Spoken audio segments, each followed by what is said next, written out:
El universo y el Dr. Einstein. Lincoln Barnett.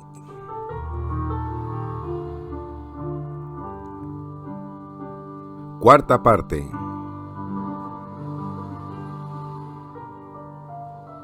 Capítulo 7.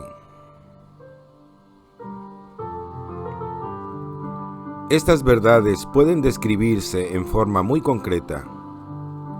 Una vez que Einstein desarrolló las bases filosóficas y matemáticas de la relatividad, tuvo que llevarlas al laboratorio, donde las abstracciones como el tiempo y el espacio son uncidas por medio de relojes y varas de medir. Así, traduciendo sus ideas básicas sobre el tiempo y el espacio al lenguaje del laboratorio, Einstein hizo notar propiedades insospechadas de los relojes y varas. Por ejemplo, un reloj colocado en un sistema móvil marcha a un ritmo diferente que en un reloj estacionario. Y una vara de medir colocada en un sistema móvil cambia su longitud de acuerdo a la velocidad del sistema. Específicamente, el reloj se atrasa a medida que la velocidad aumenta y la vara de medir se encoge en el sentido de su movimiento. Estos cambios peculiares no tienen nada que ver con la construcción del reloj o la composición de la vara.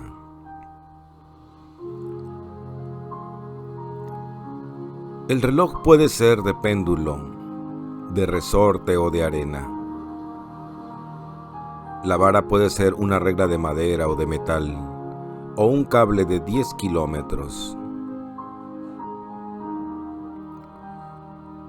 El retraso del reloj y la contracción de la vara no son fenómenos mecánicos. Un observador que acompañara al reloj y la vara no notaría los cambios. Pero un observador estacionario, es decir, estacionario en relación al sistema móvil, encontraría que el reloj móvil se ha retrasado con respecto a su reloj estacionario y que la vara móvil se ha contraído con respecto a sus unidades estacionarias de medida.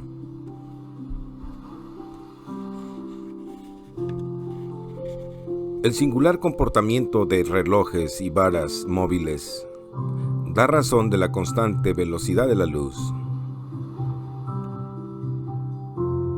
Explica por qué todos los observadores de cualquier sistema, independientemente de su estado de movimiento, encontrarán siempre que la luz llega y se aleja de sus instrumentos a la misma velocidad.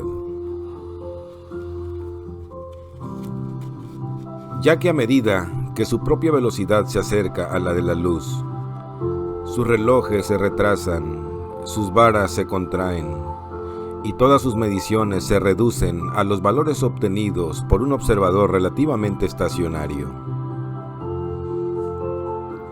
Las leyes que gobiernan estas contracciones están definidas por la transformación de Lorentz y son bien sencillas. A mayor velocidad, mayor contracción.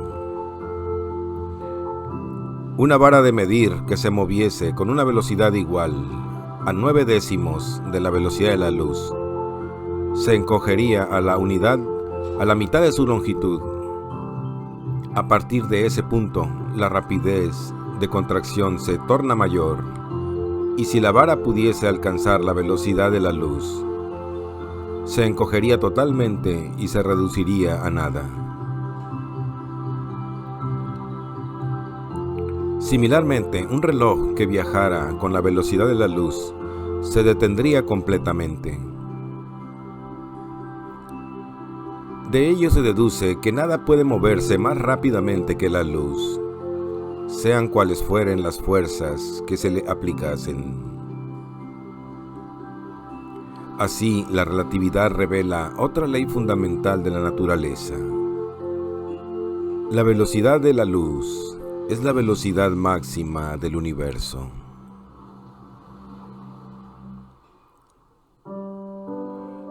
Cuando se conocen por primera vez, estos hechos son difíciles de digerir debido a que la física clásica asumía, injustificadamente, que un objeto preserva sus dimensiones tanto si se halla en estado de reposo como en movimiento, y que un reloj conserva el mismo ritmo en movimiento que en reposo. El sentido común dice que esto debe ser así, pero como Einstein ha hecho ver, realmente el sentido común no es más que un depósito de prejuicios acumulados en la mente antes de los 18 años. Cada idea nueva que uno encuentra en los años posteriores debe combatir esta acumulación de conceptos evidentes por sí mismos. Y precisamente por no querer admitir principios no demostrados como evidentes por sí mismos, Einstein pudo penetrar en las profundas realidades de la naturaleza más que cualquier científico anterior. ¿Por qué?, preguntaba. Es más extraño pensar que los relojes móviles se atrasan y las varas móviles se contraen que asumir que no lo hacen.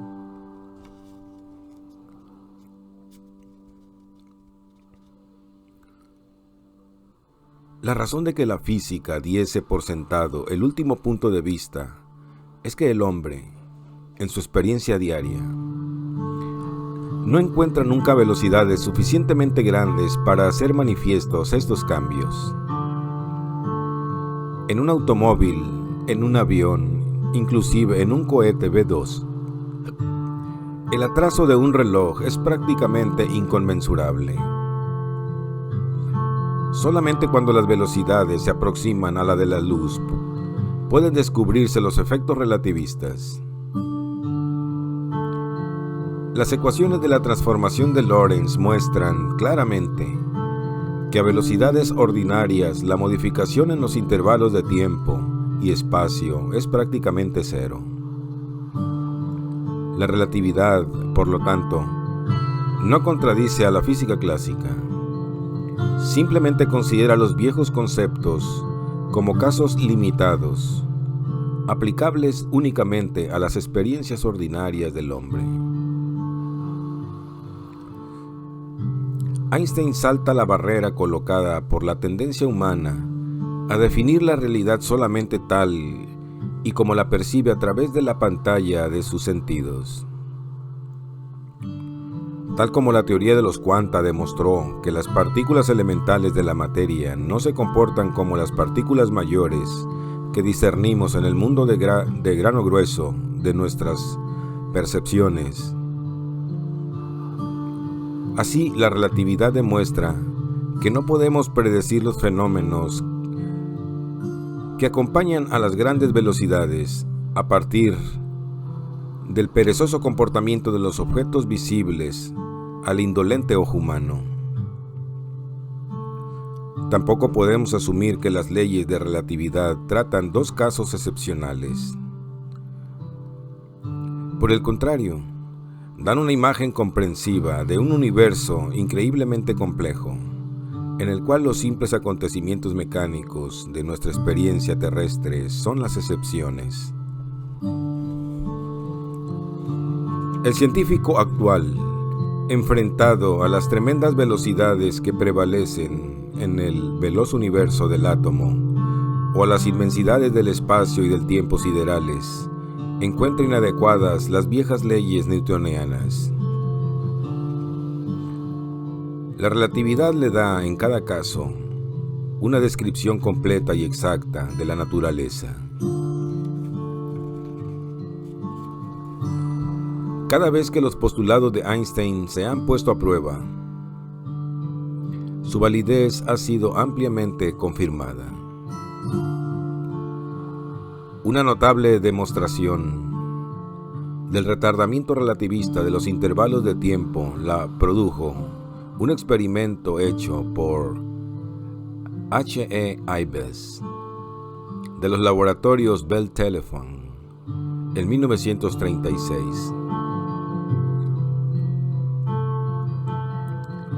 Un átomo radiante puede ser considerado como una especie de reloj en el sentido de que emite luz de una frecuencia y longitud de onda definidas, que se pueden medir con gran precisión mediante un espectroscopio. Ives comparó la luz emitida por átomos de hidrógeno, que se movían a grandes velocidades, con la emitida por átomos de hidrógeno en reposo, y encontró que la frecuencia de vibración de los átomos móviles se reducía de exacto acuerdo con la predicción de las ecuaciones de Einstein. Algún día la ciencia encontrará alguna prueba más interesante del mismo principio. Como cualquier movimiento periódico, sirve para medir el tiempo. El corazón humano, hizo notar Einstein, es también un tipo de reloj. Por lo tanto, de acuerdo con la relatividad, los latidos en una persona que viaje con velocidad cercana a la de la luz serían retardados, igualmente que su respiración y otros procesos fisiológicos. No notaría este retardo porque su reloj se retrasaría en la misma proporción. Pero juzgado por un tomador de tiempo estacionario, envejecería más lentamente. En una fantasía a los Buck Rogers, es posible imaginar un futuro explorador cósmico abordando una nave espacial de propulsión atómica, cruzando el vacío a 267,000 kilómetros por segundo y regresando a la Tierra después de 10 años terrestres para encontrarse físicamente solo 5 años más viejo.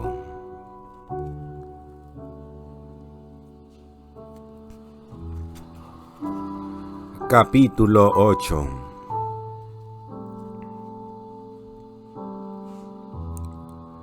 Para describir la mecánica del universo físico, se necesitan 3 cantidades: tiempo, distancia y masa.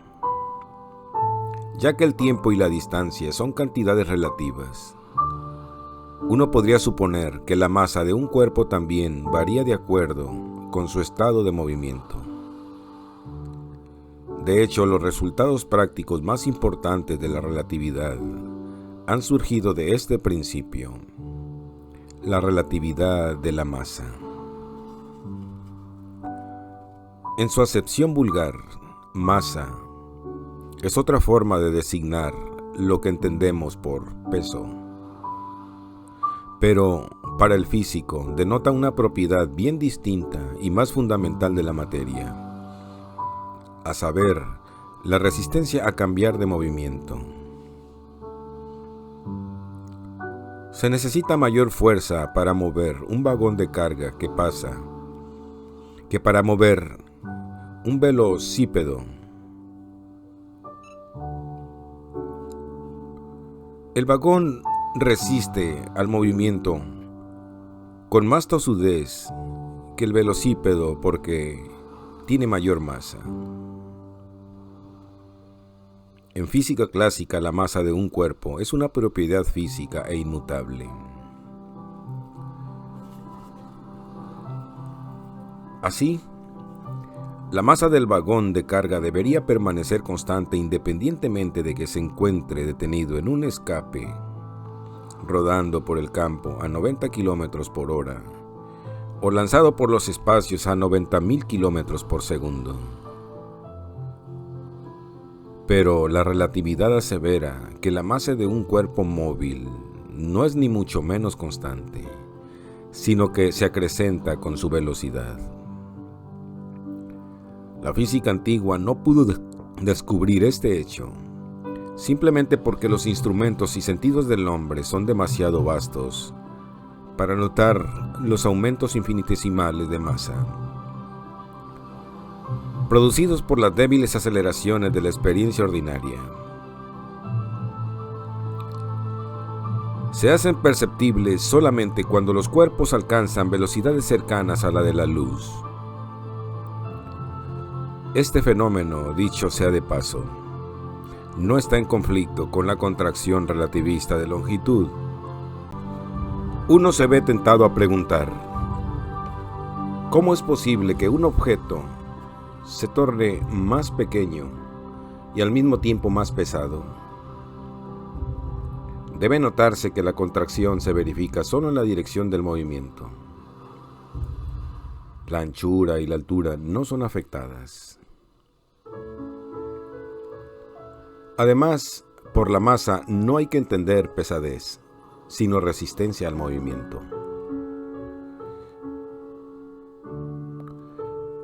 La ecuación de Einstein, que expresa el incremento de masa en proporción a la velocidad, es similar por su forma a las otras ecuaciones de la relatividad,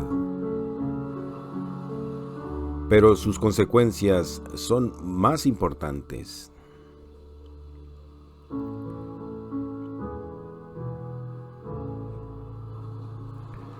Cualquiera que sepa un poco de álgebra puede ver inmediatamente que si la velocidad v es pequeña, como lo son todas las velocidades de las experiencias ordinarias, entonces la diferencia entre la masa en reposo y la masa en movimiento es prácticamente cero.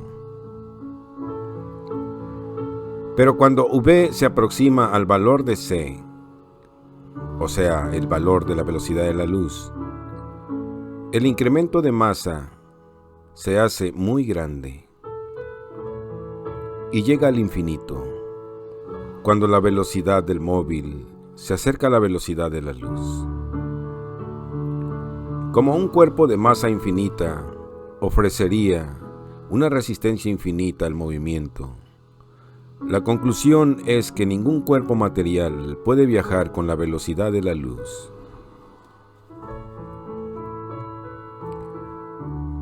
El principio de incremento de masa es, de todos los aspectos de la relatividad, el que ha sido verificado con más frecuencia y aplicado con mejor éxito por los físicos experimentales.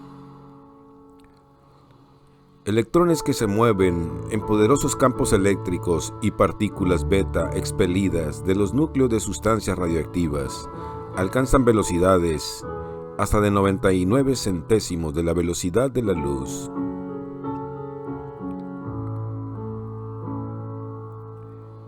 Para los físicos atómicos que trabajan con estas altas velocidades, el incremento de masa predicho para la relatividad no es una teoría discutible, sino un hecho empírico que sus cómputos no pueden ignorar.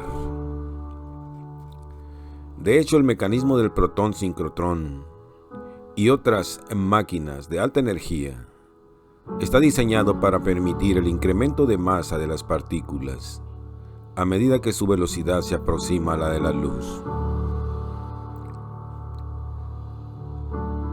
Haciendo nuevas deducciones a partir de un principio de la relatividad de la masa, Einstein llegó a una conclusión de incalculable importancia para el mundo. Su razonamiento es más o menos el siguiente. Dado que la masa de un cuerpo móvil aumenta a medida que se incrementa su movimiento, y dado que el movimiento es una forma de energía cinética, la masa incrementada de un cuerpo móvil debe provenir de su energía incrementada. En pocas palabras, la energía tiene masa. Mediante unos sencillos cálculos matemáticos, Einstein encontró el valor equivalente a una masa m en cualquier unidad de energía E, y lo expresó por la ecuación m igual a E dividido entre el cuadrado de la velocidad de la luz.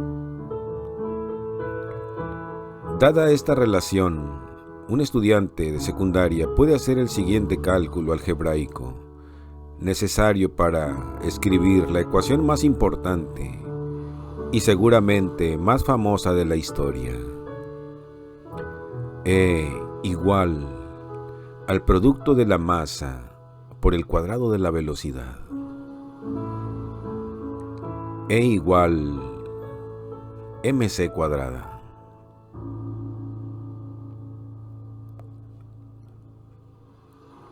El papel desempeñado por esta ecuación en el desarrollo de la bomba atómica es conocido por la mayoría de los lectores de periódicos. Dice en el lenguaje abreviado de la física que la energía contenida en cualquier partícula de materia es igual a la masa de ese cuerpo en gramos, multiplicada por el cuadrado de la velocidad de la luz, en centímetros por segundo. Esta extraordinaria relación se torna más vívida cuando sus elementos se traducen a valores concretos.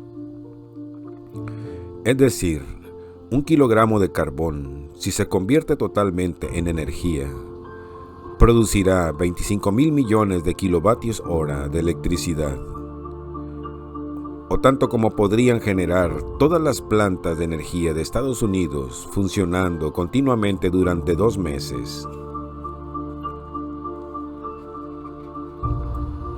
E igual mc cuadrada da la respuesta a muchos de los viejos misterios de la física. Explica por qué las sustancias radioactivas, como el radio y el uranio, son capaces de expeler partículas a enormes velocidades y hacerlo durante millones de años. Explica por qué el Sol y las estrellas pueden radiar luz y calor durante miles de millones de años, ya que si nuestro Sol se consumiese según los procesos ordinarios de combustión, la Tierra habría muerto hace muchísimo tiempo, en helada oscuridad. Revela la cantidad de energía que dormita en el núcleo de los átomos y predice cuántos gramos de uranio deben ser puestos en una bomba para destruir una ciudad. Finalmente descubre algunas verdades fundamentales acerca de la realidad física. Antes de conocerse la teoría de la relatividad, los científicos se imaginaban el universo como un vaso que contenía 2 elementos distintos, materia y energía.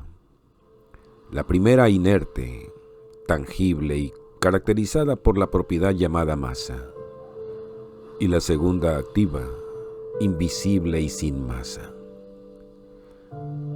Pero Einstein demostró que la masa y la energía son equivalentes. La propiedad llamada masa es simplemente energía concentrada.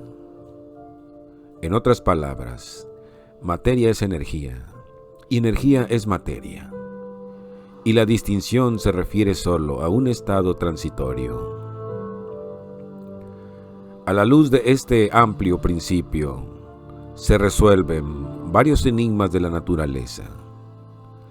La desconcertante acción recíproca de la materia y la radiación, que unas veces parece ser un concurso de partículas y otras una reunión de ondas, se hace más inteligible.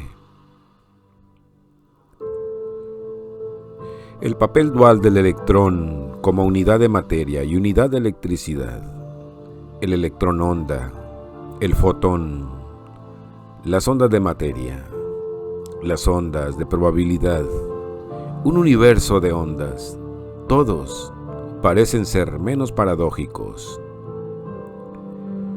Por cuanto todos estos conceptos describen simplemente diferentes manifestaciones de la misma realidad subyacente, ya no tiene sentido preguntar lo que realmente es cada una de ellas. Materia y energía son intercambiables. Si la materia suelta su masa y viaja con la velocidad de la luz, la llamamos radiación o energía. Y a la inversa, si la energía se congela y se torna inerte y podemos calcular su masa, la llamamos materia.